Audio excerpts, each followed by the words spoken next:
ஒரு செய்தி பாருங்க, அது ஒரு தப்பான செய்தி சொல்லிட்டீங்க.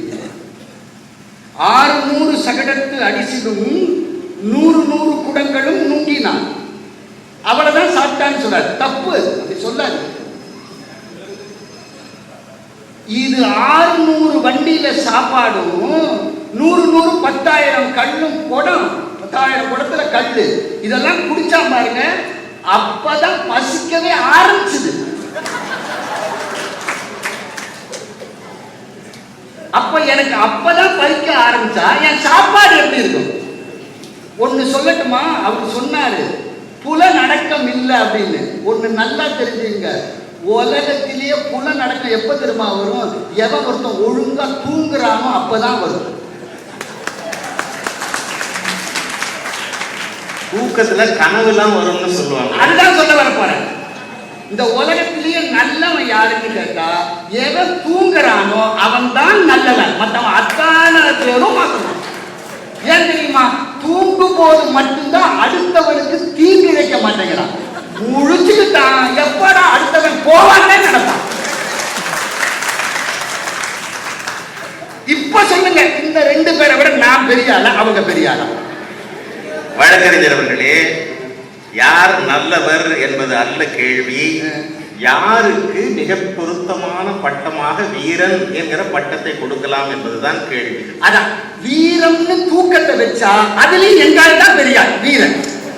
வீரம்னு தூங்குறவனெல்லாம் வைக்க முடியாது. இல்ல, நான் சொல்றேன் ஏன்னு கேளுங்க, வாழ்க்கையே போராட்டத்துல இருக்கிறது ஒரே போர் வீரன் யாருன்னா கும்பகர்ணன் தான். அவனுக்கு தூக்கமும் போர் தான், அவனுக்கு சாப்பாடும் போர் தான், அவனுக்கு சண்டையும் போர் தான். எப்ப பார்த்தாலும் சண்டை, போரு போரு, அவன் வாழ்க்கை. இதுல பாருங்க, அவன் எப்படி தூங்குனா, என்ன பண்ணா, அதெல்லாம் தூக்கி போட்டுருவான் அந்த பக்கம். இவங்க 2 பேர் வீரத்தை விட இவன் வீரன் எப்படி இருந்ததுன்னு சொல்றேன். இந்த ஆணைக்குழு நான் ஒரு வேண்டுதல் வைக்கிறேன், ஒரு வேண்டுகோள். இந்த ஆணைக்குழுலேருந்து முதல்ல ஒரு வீரனை நீக்கணும் அப்படின்னா அது நீக்க வேண்டியது ராவணன். ஏன்னா வீரமே இல்லாத ஒருவன் யாருன்னு கேட்டா அது ராவணன்.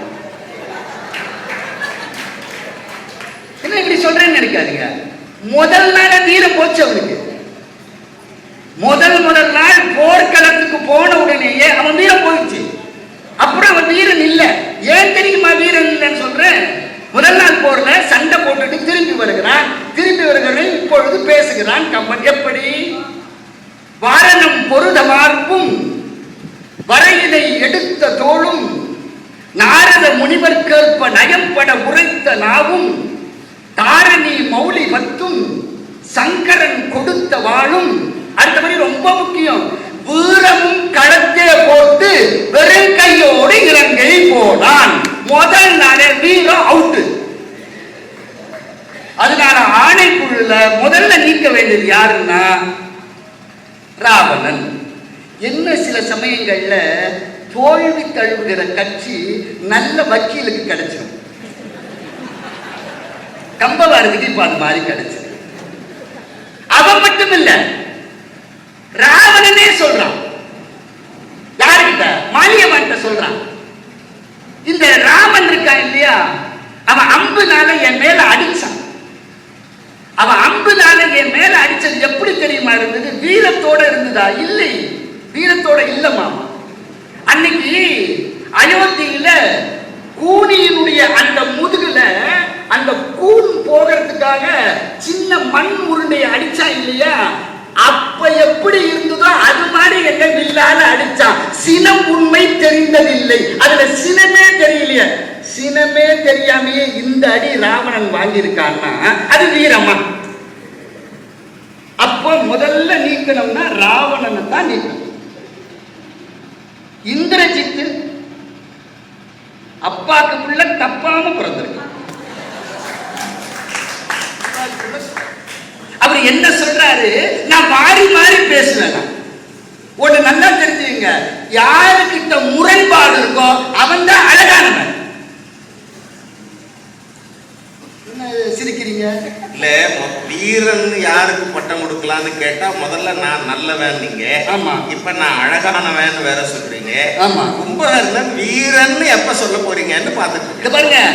ஒருத்தர் வீரம் இல்லைன்னு கழிச்சிட்டாலே இருக்கிறவன் மிச்சமானவன் வீரன் அர்த்தம். இந்த லாஜிக், இந்த ஆணைக்குழு இந்த லாஜிக்க ஒத்துக்கொள்ளாது. என்னங்க? இல்ல ஒரு நிமிடம் இருக்க. ஒரு பையன் ஓட்டப்பந்தயத்துல நான் 2வது பரிசு தான் வாங்கிட்டேன்னு வருத்தத்தோட சொன்னான். அப்பா பரவாயில்லப்பா மகிழ்ச்சி, மொத்தம் எத்தனை பேர் ஓடினதுன்னு கேட்டா 2 பேர் ஓடினாங்கன்னு சொன்னா, இது ஒரு 2வது பரிசு மகிழ்ச்சிக்குரியதா? இல்ல. உங்கள் வீரத்தை நிரூபித்து நீங்கள் வெற்றி. இலக்கிய ஆணைக்குழுவுக்கு ஒரு அதிகாரம் உண்டு, நான் அறிவிக்கிறேன். 3 பேருமே தகுதி இல்லை என்றால் 3 பேரில் எவருக்கும் வழங்க முடியாது என்றும் இந்த ஆணைக்குழு தீர்மானம் வழங்கும். உண்மைதான். ஆனா என்ன அப்படி மாதிரி தகுதி நீங்க செய்ய முடியாது. நீங்க ஏன்னா இம்பீச்மெண்ட்டுக்கு அப்பால் இருக்கிற ஒரு மகத்தான வீரன் கும்பகர்ணன். ஏன் சொல்றேன்? இவங்க 2 பேருமே மாயப்போர் செய்வதிலே வல்லவர்கள். அந்த மாயப்போர் செய்கிற இடத்துல நியாயப்போர் செய்த ஒரே வீரன் கும்பகர்ணன். அவன் தூய போர் ஓடி போய் மறைச்சி நின்னா இந்திரஜித்து. அவன் என்ன வீரன்? நான் மறைஞ்சா நின்ன எதிராளிகிட்ட கேட்டேன், என்ன கொண்டு போய் அமுக்குடா அப்படின்னு கடலுக்குள்ள. இது தப்பா? அது என்ன தப்பு? உண்மையான வீரமே அதுல தானே இருக்கு. நீங்க எல்லா இடத்துலயும் வீரத்தை காட்ட முடியாது. காட்டி பாருங்களேன் வீரத்தை. எல்லாரும் எங்க அடங்கி போனமோ அங்க அடங்கி போறதுதான் உண்மையான வீரனுக்கு அழகு. என்ன இப்படி பாக்குறீங்க? நீங்க என்ன நினைக்கிறீங்கன்னு தெரியுது. கை தட்டின பல பேருக்கு என்ன நினைப்பு இருக்குன்னு எனக்கு தெரியுது. நீங்க வீட்டுல அடங்கி போறீங்க. நான் அந்த மாதிரி கிடையாது. நான் என் மனைவிய உட்கார்ந்த இடத்துல இருந்து வேலை வாங்கணும். நீங்க அவ்வளவு வீரம் என்ன? நிஜமாங்க. முன்னாடி அறிவு கட்டவிட அங்கேயே பார்த்துட்டு இருக்கா. திட்டுவேன்.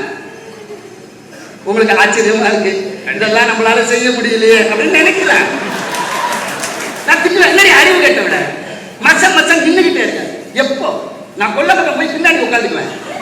துணியெல்லாம் கொண்டு போடுறீ அப்படின்னா போடுவா, துவச்சு கொடுத்துருவேன். உட்கார்ந்த இடத்துல இருந்து வேலை வாங்க. அவன் எப்பேற்பட்ட வீரன். நீங்க வாழ்க்கையில அந்த அப்படி ஒரு பாத்திரத்தை வேற யாராலும் படைக்க முடியாது. அவன் எப்பேற்பட்டார் பாருங்க. கம்பன் உறங்காத பாத்திரங்களை படைத்திருக்கிறான். உறங்காத பாத்திரங்களை படைத்து நம்மை உறங்க வைத்த கம்பன் தான் உறங்கும் கும்பகர்ணனை படைத்து நம்மை உறங்காது வைத்து விட்டான் என்றால் அது கும்பகர்ணன் மட்டுமே என்பதை நீங்கள் புரிந்து கொள்ளும். என்ன காரணம்? மானமிழக்காத தூய வீரன். என்ன ஒவ்வொரு இடத்தையும் எடுத்து பாருங்க. அதுக்குதான் மாலியமான்ட்ட புலம்புறான். நானும் காமனும் நாயன தகுதும் என்று இந்த ராமன் முன்னாடி ராவணன் புலம்புகிறான்.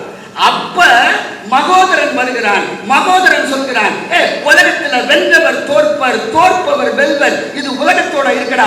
உனக்கு பின்னாடி ஒரு வீரன் பிறந்தானே கும்பகர்ணன், அவனை நீ மறந்து விட்டாயான்னு கும்பகர்ணன் என்ற வீரனை எழுப்பு, உனக்கு வெற்றி என்று சொன்னானே. அப்பொழுது கும்பகர்ணன் எவ்வளவு பெரிய வீரனாக இருக்கும். சரி, அது மட்டுமா? இந்திரஜித்து தயங்கி நின்ற இடம் சொல்றேன். அவனை பெரிய வீரன் பாருங்க. போர்ல தோத்து இலக்குவன்ட்ட அடிபட்டு வந்து நிற்கிறான். யாரு? இந்திரஜித்து. இலக்குவன்ட்ட அடிபட்டு வந்த இந்திரஜித்து அப்பாவை பார்த்து இப்பொழுது பேசுகிறான்.